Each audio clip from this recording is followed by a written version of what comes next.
Hello everybody, it's Wyvern here with another bit of Total War Warhammer 2 Quick Match gameplay. This time around we are on the Deadwood playing as the Vampire Counts against the forces of the Empire.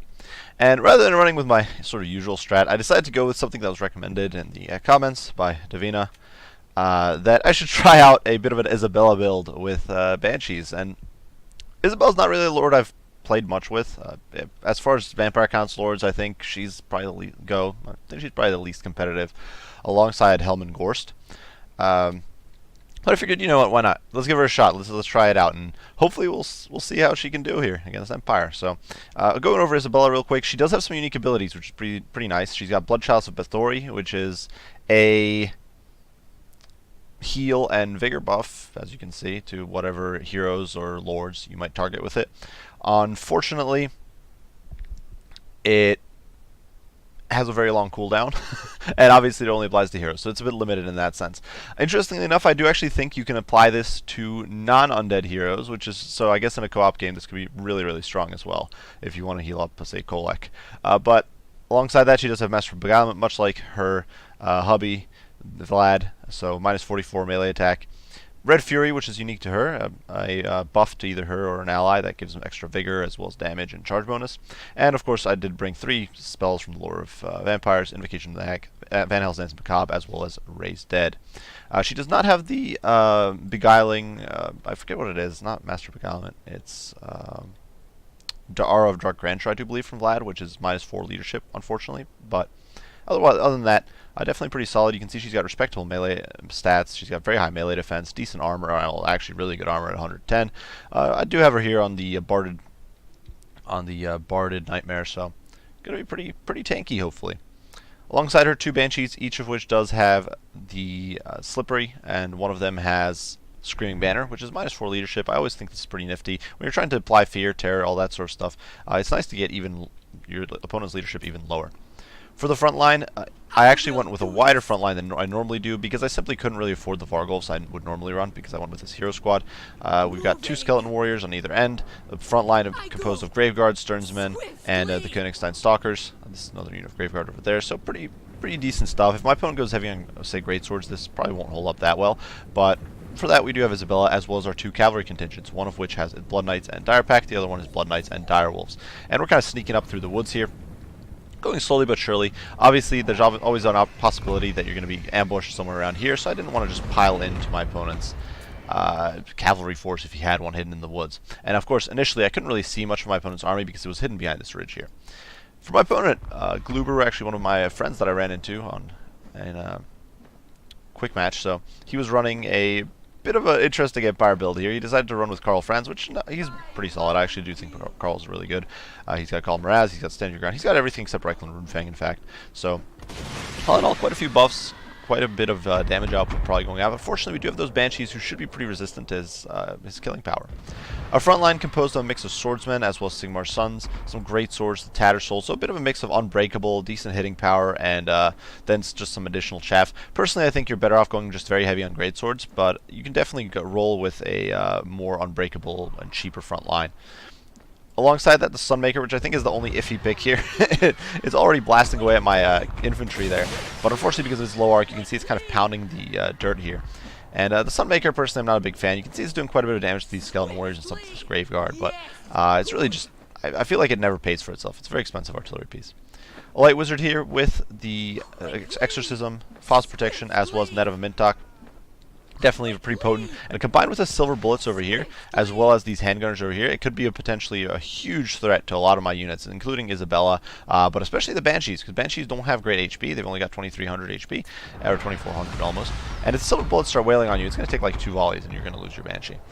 For the back line, my opponent does have some spearmen with shields, and then finally a single unit of Royal Gryphites out here on the flank to provide some mobile anti-large. So we are kind of pushing in, and I've kind of pushing haphazardly here a little bit, but I felt kind of pressured by the artillery. One of the big problems, though, is that Graveguard is a lot slower than Skeleton Warriors. So over the course of this long push, from all the way back here on our starting point, our Graveguard is taking quite a bit of a pounding, and it's coming in a lot slower and a lot later than our skeletons, who are much, much faster. And you can see definitely the skeletons, they're not going to be in any shape to take on these swordsmen. They're not going to, these guys, Königstein Stalkers, although they're kind of the poor man's Graveguard, they are not going to stand a chance against the Tattersouls, even though the Tattersouls, you don't get a charge. But unfortunately for my opponent here, although he does charge into the direwolves, we are going to get a nice little surround here with the Blood Knights, just pouring into the flank of these Demigryph Knights. And the Royal Gryphites are going to start taking quite a bit of a pounding. I also do swing my hero squad around the flank, trying to get them into the silver bullets, and trying to apply some buffs to the Blood Knights. You can see Van Hels's Dance Macabre going down, trying to keep their melee attack up and keep them hitting those Demigryphs consistently. They do have respectable melee defense, so you always want to be hitting as much as you can. In the meantime, you can see the Sternsman actually got absolutely pasted there by the Hailstorm rocket battery. He's doing some friendly fire, but honestly, the amount of damage is done here to the Graveguard is just brutal. And although the Dire Pack is taking them offline, it's kind of late for that. And I really needed this actually surprisingly a while ago. This blob that I formed here, not paying attention, is really coming back to bite me in the rear. Now, unfortunately for my opponent, though, these Blood Knights are going to get free. They're going to be able to push from a net, and they're going to be able to push through towards these handguns. And in the meantime, the crew is going to be taken offline from the Hailstorm, so no more artillery barrage against me. And it still had 2 rounds, so that's kind of a nice little win there. Meantime, Isabella and the gang chasing after these silver bullets, though unfortunately my Blood Knights did take a volley from them, which means they're not doing as well as I would like here against the Royal Gryphites. You can see definitely this fight, Blood Knights will come out on top, but not before losing about half their models, which is some pretty brutal stuff. Anytime the swordsmen here chevroned up a bit, are holding their own against the skeleton warriors and the Graveguard, unfortunately, so it's going to take a little while to crack these guys, and definitely, well, I'm blobbing up a lot, which is just a very bad play on my part. There's not much else to say, it's bad play.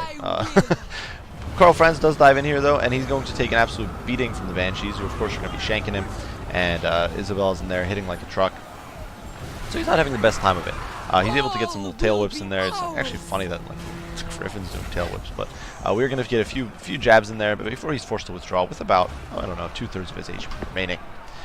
In the meantime, the silver bullets here are going to get forced off by the skeleton warriors, and in the back line, the Dire Pack does manage to sort of spin around or swing around these great swords and get into the back of these handgunners, which they're then going to be able to pressure fairly well before they are going to fall apart and crumble. Blood Knights in the meantime just running amok, doing whatever they can. This stuff 30 models. Unfortunately, though, one of the problems I started suffering this game, and this is just a limitation of Isabella, is that she doesn't have very good winds of magic generation.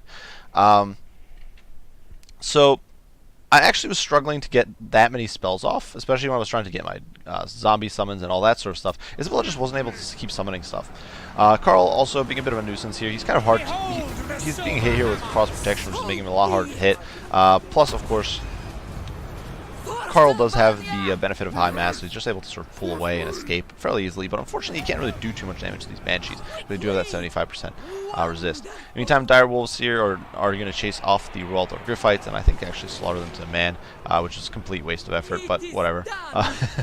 Over here, the Sigmar Sons finally getting dragged down by the Graveguard in what was a huge overcommitment on my part. Sternsmen as well as Graveguard being bogged down by a single unit of Sigmar Sons is an absolute disaster, and really not something you want to be doing. Over here I did hit Karl with a Master of Beguilement, but that was probably a bit wasted. He's going to dive here on the Blood Knights with his charge bonus active. He's going to be doing more than enough damage on them. And definitely the Tattersouls here are providing a bit of a solid anchor and slowing me down. You can see we've got another Skeleton Summon in here.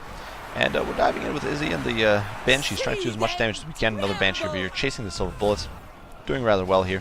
The problem with the Banshees is they also don't have very much splash. And you can see, yeah, they're doing some good work here. They're picking off like models here and there, but definitely not raking in a lot of kills against massive infantry.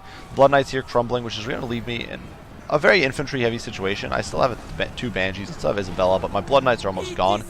Fortunately, though, we are going to get a little bit of success here. We're going to snag this Light Wizard who gets a little too far from his protective bubble. Really, he probably should have been over here amid these spears, maybe amid these Tattersouls. You probably would have been safer than he was out here, where the Blood Knights are now going to be able to get him, they're going to be able to surround him, and of course the Light Wizard is not going to last very long against the power of the Blood Knights, and you can see they're hitting him for like hundreds of damage in just a few seconds, and he's going to be forced off ASAP. Over here, Isabella is going tit for tat with Karl Franz, of course, with her very solid, we actually hit her with a Blood Chalice of Vittori there, and with her very solid melee defense. Even Karl, who's got very high melee attack, is not going to be able to really do that much. But if we quickly glance over, you can see the difference Blood Chalice Vittori is making here. She's up to fading, and she's been in combat basically this whole game. If you look at all the other units here, they're sitting, the other undead are debilitated, the Banshee's debilitated, the Tattersouls and the Great Swords very tired and perhaps even exhausted, Karl Franz very tired, Light Wizard, well, he didn't really fight, but then it's a swordsman had routed. But you can see all the units that have basically been fighting are in a very tired or exhausted state, whereas she's still doing rather well. Even the silver bullets here, they're winded. So definitely things are looking up, and it's definitely made quite a difference as far as that vigor goes. So that's definitely been pretty nifty.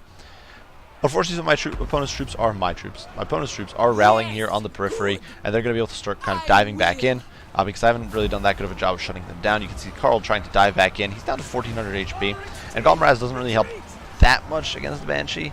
Unfortunately, I haven't really been on top of using my Slippery to keep them alive. You can see we're using Red Fury there, but the Banshees just don't do that much damage, so per hit either. So while the Vigor buff will definitely be nifty, the damage output isn't going to get too much higher.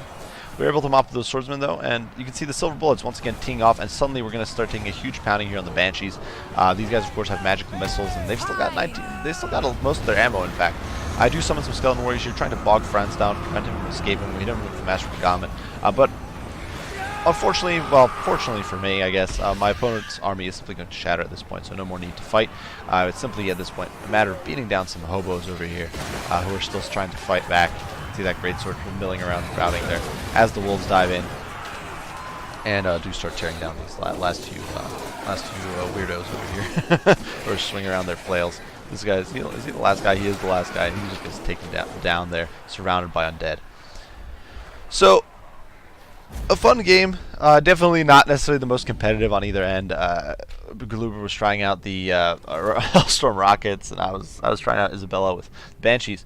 As far as my opinion, granted, I haven't done too many. This wasn't the only match I did with Isabella, but this was, I think, one of the better ones. It's often difficult to get more competitive game, I think, in quick match.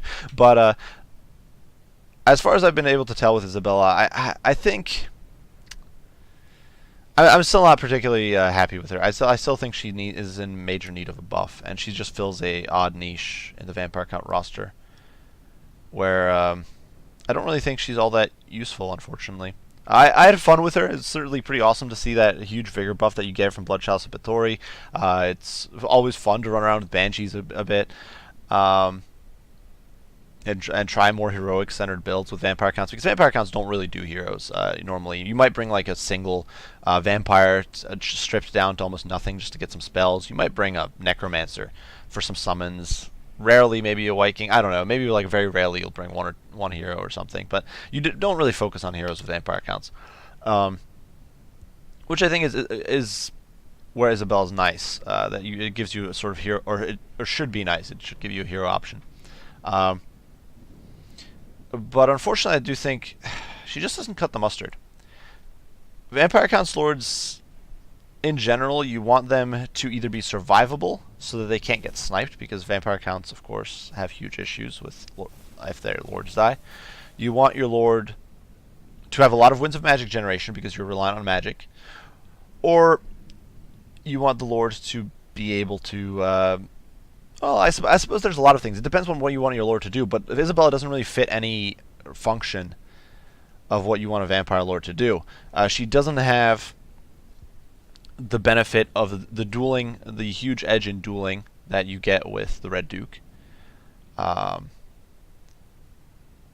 Red Duke's LC is just so good that even if I'm going for a hero squad, the simple fact of the matter is that I'm going to be blobbed up. I'm going to be getting value out of Invocation of the Heck. Probably. So the Blood Chalice of Batory just doesn't actually help that much. It's got a very short range, very long cooldown. You're not going to get too many uses out of it. It only really helps with the vigor in the long run. Most of the time in any game that lasts longer than just like a few minutes with Vampire Counts, which is most games, because they're a bit of a grindy faction, you're going to see most of your heroes hit their healing cap. And so I just find that the Blood Chalice of Batory, which is the most unique aspect of Isabella, doesn't actually deliver that much. And otherwise, she's basically a vampire lord who's maybe a bit tankier, who's got a bit more melee defense. But really, she's no tankier than Vlad, who's got more HP, and he's got a 90% ward save he can pick up. And he's on foot, so he gets knocked around a bunch. She's doesn't have the same HP pool as, say, Manfred. And if you're getting shot to death, which oftentimes you will be, or if you're getting just surrounded and beaten down, then she doesn't have the HP pool of, say, the Red Duke or Manfred on a dragon. And Manfred's not really much less tank. He's got less melee defense, but he's not that much weaker, all things considered.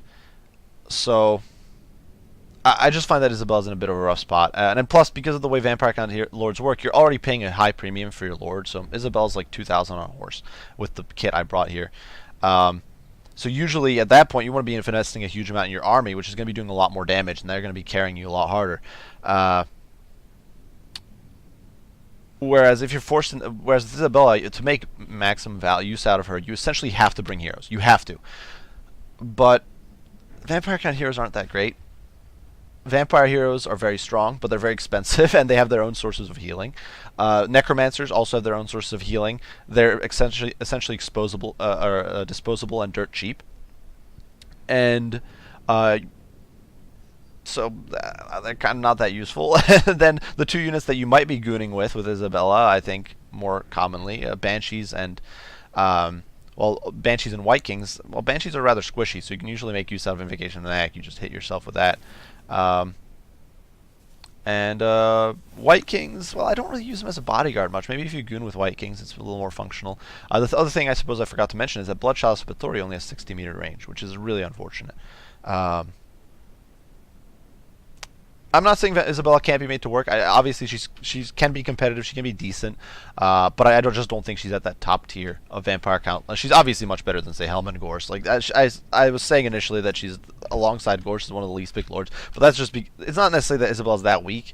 It's that, well, she just doesn't really deliver anything good enough to make her valuable. Even a Strigo Ghoul King delivers more because he can either give you anti-large on a Terrorgeist and poison, or he can give you unique summons and AP on foot.